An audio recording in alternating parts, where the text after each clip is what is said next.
महायुती सरकारचं माननीय देवेंद्रजी फडणवीस, माननीय शिंदे साहेब, माननीय अजितदादा यांचं मी तमाम ठाणेकरांच्या तर्फे मनापासून त्यांना धन्यवाद देतो। आज आमच्या पाठपुराव्याला यश आलेलं आहे। जी गोरगरीब लोकांना, मध्यमवर्गीय लोकांना JNRUM, BSUP याच्यामध्ये ज्या सदनिका दिलेल्या होत्या, अशा जवळजवळ 8-9 हजार लोक यामध्ये राहत होते आणि त्यांचा मुद्रांक शुल्काचा प्रश्न फार मोठा होता। तो अतिशय प्रलंबित पण होता।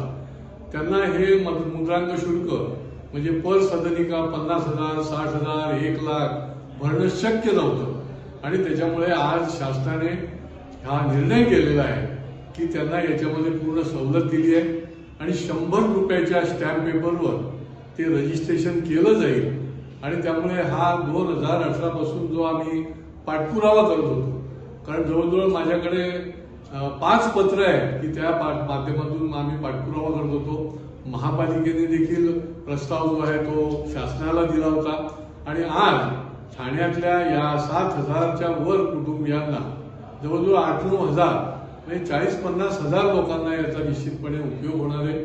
मी पुन्हा एकदा महायुती सरकारला याच्याबाबत त्यांना धन्यवाद देतो।